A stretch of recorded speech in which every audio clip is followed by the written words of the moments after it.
യാരിവരിവ hello friends, ഇതൊരു special video ആണ്. കാരണം ഇതൊരു വലിയ യാത്രയുടെ അവസാന ദിവസങ്ങളാണ്. അതായത് 10 മാസം നീണ്ടു നിന്ന ഒരു വലിയ യാത്ര. അതെ, a journey through our pregnancy. ഉള്ളിലേക്കാണ് വലിക്കുന്ന മനസ്സ്, കുപ്പിലേക്ക് ഊതാണോ? മോങ്ങാനിരുന്നവന്റെ തലയിൽ തേങ്ങ വീണു എന്ന് പറയണ പോലെ ഓൾറെഡി പ്രഗ്നൻസി ആയിട്ട് സ്ട്രഗിൾ ചെയ്യണ ചിന്നുവിന് അവസാനമായപ്പോഴേക്കും സിക്കും പിടിപെട്ട് അവസാനം ആന്റിബയോട്ടിക് ഒക്കെ എടുത്തിട്ടാണ് ഒന്ന് റെഡിയായി വന്നത്. ലാസ്റ്റ് സ്റ്റേജ് ഒക്കെ ആവുമ്പോഴേക്കും ഒന്ന് നേരെ കിടന്ന് ഉറങ്ങാൻ പോലും ഇവർക്ക് പറ്റാണ്ട് ഇവർ സ്ട്രഗിൾ ചെയ്യണ കാണുമ്പോ നമുക്ക് ഉറക്കം വരും, സോറി നമുക്ക് വിഷമം വരും. ഇപ്പൊ ഇരുന്ന് ഞാൻ കോമഡി ഒക്കെ പറയും, പക്ഷെ അന്നത്തെ ഞങ്ങളുടെ അവസ്ഥ ഞങ്ങൾക്കല്ലേ അറിയുള്ളൂ. ഞങ്ങളെക്കാൾ എക്സൈറ്റ്മെന്റ് ആയിരുന്നു ഈ പ്രാവശ്യം നമ്മുടെ അഡൂസിനും അല്ലൂസിനും. ബേബി എപ്പോ പുറത്തു വരും എന്ന് ചോദിച്ച് ഈ പ്രാവശ്യം ഫുള്ള് നമ്മുടെ അല്ലൂസ് പിന്നാലെ തന്നെയായിരുന്നു. ഗേൾ ബേബി ആവാൻ കൂടുതൽ പ്രാർത്ഥിച്ചതും നമ്മുടെ അഡൂസ് തന്നെയാണ്. അവസാന ദിവസങ്ങൾ വരെ എല്ലാം സ്മൂത്ത് ആയി പോയിട്ട് ലാസ്റ്റ് അപ്പോയിന്റ്മെന്റിൽ നമ്മുടെ മിഡ് വൈഫിന് ഒരു ഡൗട്ട്, ബേബി ഓവർ വെയിറ്റ് ആണോന്ന്. അങ്ങനെ സ്കാനിങ്ങിന് റെഫർ ചെയ്തു. സ്കാനിങ് കഴിഞ്ഞ് അവരും പറഞ്ഞു ബേബി ഈസ് അബോവ് 4.5. ലാസ്റ്റ് മിനിറ്റിൽ പേടിക്കാൻ ഇനി വേറെ കാരണം വേണോ? അങ്ങനെ അന്ന് രാത്രി തന്നെ ഡോക്ടറായിട്ട് ഒരു അപ്പോയിന്റ്മെന്റ്.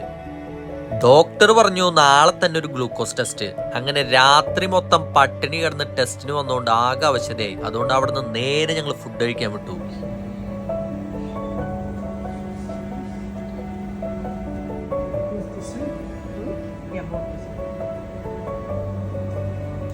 ഇതിപ്പോ കൊച്ചിനും ഫുഡിനും വേണ്ടിയുള്ള കാത്തിരിപ്പായി. എന്താ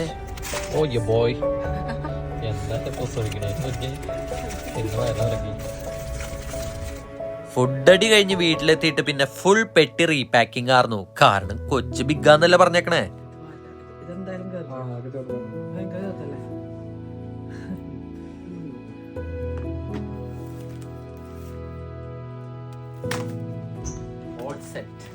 ഇന്ന് എന്തെങ്കിലും ഒരു തീരുമാനമാവും എന്ന പ്രതീക്ഷയിൽ നേരെ ഹോസ്പിറ്റലിലേക്ക്.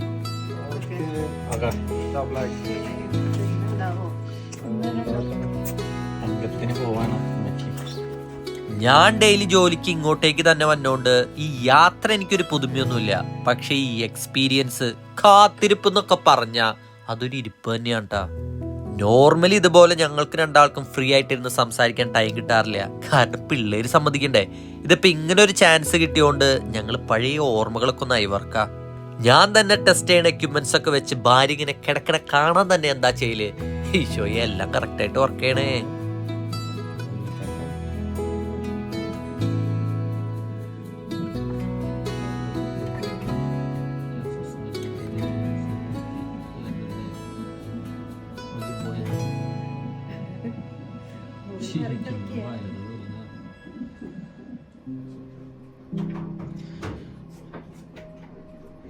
ബേബി 4.6 ആയി. മണമണാടി 5 എത്തിക്കാം നമുക്ക്.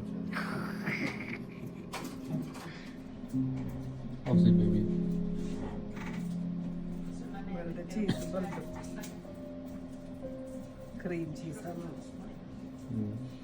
ചീസൊന്ന് മെൽറ്റാക്കി തന്നൂടല്ലേ? എന്റെ ഫുഡ്, എന്റെ ജ്യൂസ് എവിടെ?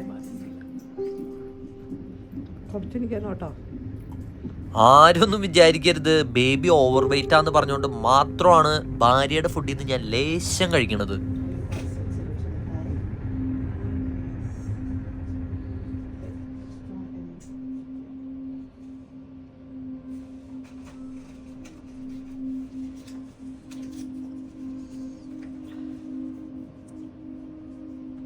ജോക്കർ സിനിമയിൽ പുലീനെ നോക്കണ ആൾ എലീനെ കണ്ട് പേടിക്കണ പോലെ ഇതിലും വലിയ പെയിനല്ലേ വരാൻ പോണേന്നോർത്ത് ഞാനിങ്ങനെ നോക്കാം.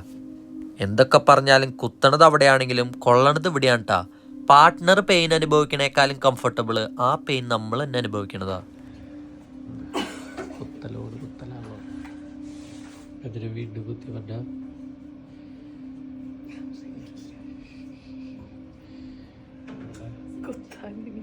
ബാക്കിയില്ല കൈ.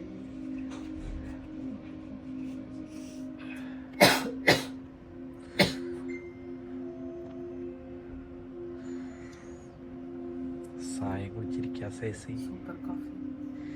Filter cup.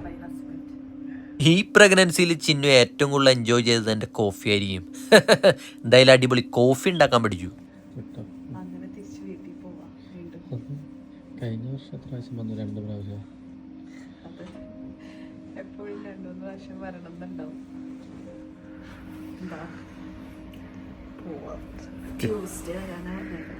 നാട്ടിലെ പോലെ നേരത്തെ കൂട്ടി അഡ്മിറ്റ് ആക്കുന്ന പരിപാടിയൊന്നും ഇവിടെ ഇല്ല. അതുകൊണ്ട് ചെക്കപ്പ് കഴിഞ്ഞ എല്ലാം ഓക്കെ എന്ന് പറഞ്ഞ് ഞങ്ങൾ വീട്ടിലേക്ക് വിട്ടു. Hello, what are you doing? We are making the baby. ഇപ്പോഴേക്കും ബേബിയുടെ മൂവ്മെന്റ് കുറഞ്ഞു വന്ന് വീണ്ടും ഒരു ഡൗട്ട്. അങ്ങനെ 3ാമത്തെ റൗണ്ട് ഞങ്ങൾ ഹോസ്പിറ്റലിലെത്തി. വാക്കിൽ പോവാ, ആരുമില്ല വരാന്തയിൽ. തരാം.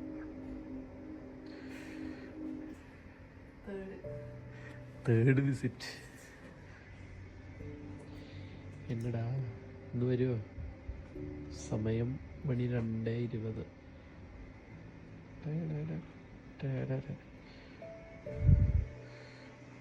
വലിയ ബാസ്കറ്റ് ബോൾ.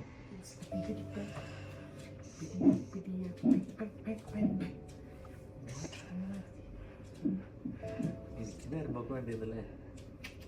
പെൺകൊച്ചു വരണേന്റെ സന്തോഷാണോ? ഈ ടൈമിൽ ഭാര്യമാരെ എന്റർടൈൻ ചെയ്യാന്നുള്ളതാണ് നമ്മുടെ task. They are going through a lot boys. പറയൂ ലേഡി. ബേബി പുറത്തേക്ക് വന്നില്ല.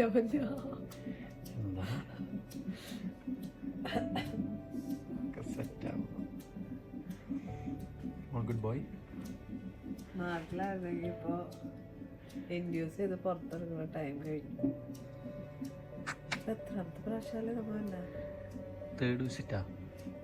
തേർഡാണോ? തേർഡ്. സ്കാനിങ്ങിന് വന്നു. Third visit. ഫ്രൈഡേ തൊട്ട് കയറി ഇറങ്ങി നടക്കാം.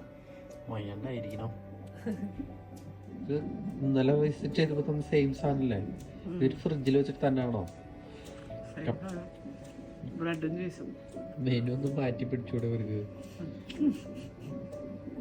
ക്വാണ്ടിറ്റിയും കൂട്ടണം. ബൈ സ്റ്റാൻഡറിന് ആര് ഫുഡ് തരും? അത് ശരിയാ, എനിക്ക് കിട്ടാറില്ല ബൈ സ്റ്റാൻഡറിന് മുൻപ്. എത്ര ഹെൽത്തി ഫുഡാന്ന് പറഞ്ഞാലും കുറച്ച് എരിവും പുളിയൊക്കെ ഇല്ലാണ്ട് ഇതൊക്കെ എങ്ങനെ കഴിക്കുമല്ലയ്യ. പിന്നെ ഫുഡ് വേസ്റ്റ് ആക്കണ ശീലമില്ലാത്തോണ്ട് ഭാര്യയ്ക്ക് വേണ്ടി ആ ദൗത്യം ഞാൻ ഏറ്റെടുത്തു. എനിക്കൊന്നും വേണ്ട, പൊന്നൂസ് കഴിച്ചോ. ഉപ്പുമില്ല, ഒന്നുമില്ല. വേറൊന്നും ഇട്ടില്ലെങ്കിൽ അറ്റ്ലീസ്റ്റ് കുറച്ച് ഉപ്പെങ്കിലും ഇട്ടുണ്ടോ ഒന്നൂടെ. ചോക്ലേറ്റിന്റെ അതിനോട് കഴിക്കാൻ പറയുന്നത് അതെന്താ ഞാൻ പറയില്ല മോനെ.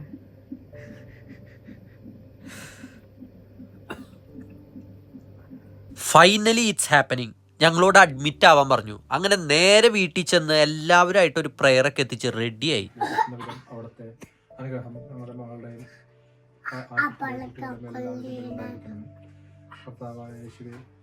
ഇനി വരുമ്പോ ആളെണ്ണം കൂടൂലോ തമ്പുരാനെ. ജൂൺ ആയതുകൊണ്ട് ഇവിടെ ന്യൂസിലൻഡില് കട്ട വിന്ററാണ്. 8 മണി ആയപ്പോഴേക്കും നല്ല കൂറ്റാക്കൂറ്റിരുട്ടും കോടമഞ്ഞും. എന്തായാലേ ഞാൻ ഊതണ അല്ല തണുപ്പ്. 3 ഡിഗ്രി 3 ഡിഗ്രി എന്തല്ലേ. ഇനി വരുമ്പോ ബ്ലാങ്കറ്റിന് വരും കയ്യിൽ കൊച്ചി. അങ്ങനെ ഞങ്ങളുടെ പ്രൊഡക്ഷൻ ഹൗസിലെ 3ാമത്തെ പടം റിലീസാവാൻ പോവാണ്. പ്രൊഡ്യൂസർക്കും ഡയറക്ടർക്കും നല്ല ടെൻഷൻ ഉണ്ട് ട്ടാ. അങ്ങനെ നമ്മൾ വെല്ലിംഗ്ടണിലെ ഹട്ട് ഹോസ്പിറ്റലിന്റെ കവാടം കടന്നു. ലുക്കും പെട്ടിയൊക്കെ കണ്ടു കഴിഞ്ഞാൽ നമ്മൾ ഫ്ലൈറ്റ് കയറാൻ എയർപോർട്ടിലേക്ക് പോകണമല്ലേ. എന്തായാലും ഞങ്ങളുടെ ടൈം ലൈൻ കൊള്ളാം. 2019, 2022, 2025 അങ്ങനെ 3 വർഷം ഗ്യാപ്പിട്ട് ഞങ്ങളുടെ 3ാമത്തെ കുട്ടി. ദൃശ്യം 3 റിലീസായതോടെ ജീത്തു ജോസഫ് ആ പരിപാടി നിർത്തുമെന്ന് എല്ലാവർക്കും ഡൗട്ടുള്ള പോലെ ഞങ്ങളും 3ാമത്തേലും നിർത്തുമെന്ന് ഞങ്ങളുടെ ഫ്രണ്ട്സിന് എല്ലാവർക്കും നല്ല ഡൗട്ടുണ്ട്.